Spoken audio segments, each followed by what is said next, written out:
Instead of focusing on their own lives and what they themselves have to be doing, it always feels like people nowadays are just too invested in the lives of others and what others are doing at any given moment. With how readily available social medias like Instagram and TikTok are, it's the easiest thing in the world to open one of these apps and immediately be exposed to the lives, experiences, and stories of millions of other people and what they're doing at any given moment. And while this is extremely convenient in some aspects, all social media has really done is normalize the fixation of our attention on other people's lives, which takes away our own ability to focus and work on our lives, which is pretty much what this video is about. Social media is a virus, and for the vast majority of people, it causes way more harm than it does good. I'm going to be splitting this video up into 3 sections. Section 1, the virus that is social media. Section 2, the symptoms of this virus. And Section 3, the cure to the virus. And make sure to stay until the end of the video, because I'm going to be sharing a book with you that helped me really understand for my own sake that social media is a deadly virus. And without further ado, let's get into it. So starting off Section 1, we have the virus that is social media. Social media in a vacuum isn't such a bad thing, and it can actually be a really great tool for many. You have the opportunity to virtually be around and communicate with people that have similar interests to you, the opportunity to express yourself however you please, the opportunity to educate and entertain yourself, and an opportunity to instantly reach millions of people through just the clicks of a few buttons, which can be beneficial for business, advertising, etc. The issue with social media is the ability it has to control you, your time, your thoughts, and your perspective on the world, which you guys should definitely check out my last video, which was on perspective. The link will be in the description. And while social media doesn't literally have the ability to control you in a physical sense, of course, the mental implication it has on you to keep coming back to the app, that is what the virus is. And it's much less of a virus as it is an addiction. This addiction comes from many different sources when it comes to social media. It can stem from the instant gratification of seeing videos you like, the fear of missing out on ongoing trends, the need for social approval, or just acting as an escape from reality. It's really unfortunate, but there is a large majority of the population that is utterly addicted to social media and everything that comes with it. And this addiction to social media can bring on a whole slew of problems, that being mentally, physically, emotionally, and then some.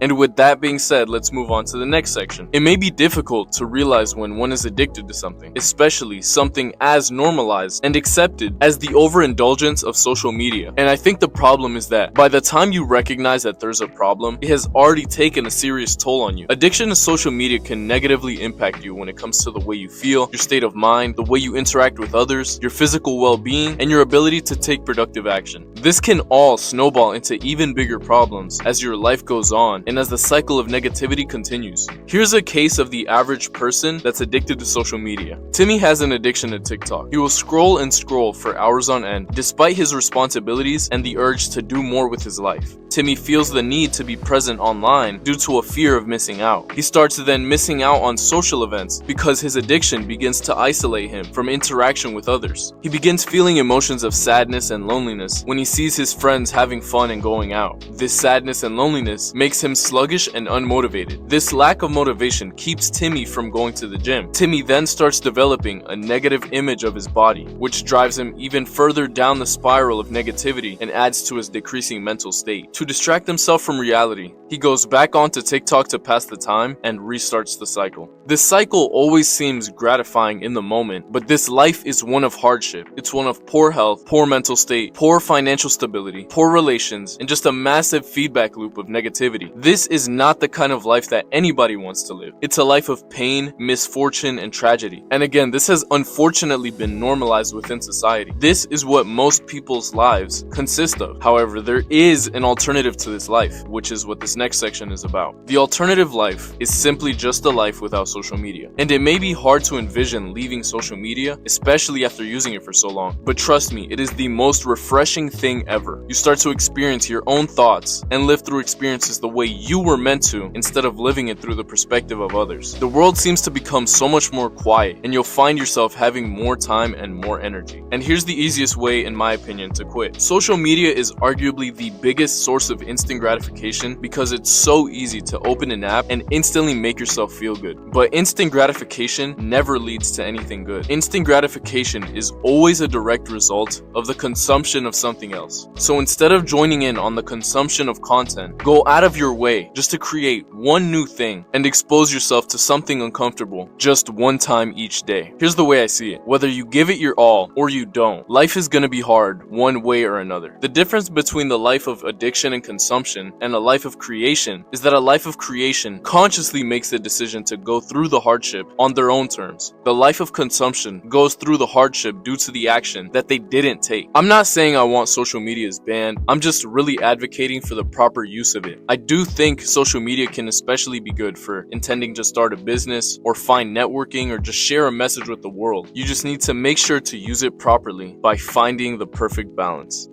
So the book I mentioned earlier is going to be Digital Minimalism: Choosing a Focused Life in a Noisy World by Newport. It really taught me the value in having an intention when it comes to using technology and social medias. This book is a really great way to start taking the practices from this video and start executing them to the full extent. The link is going to be in the top of the description. And with all that being said, thank you so much for watching, and I'll see you guys in the next video.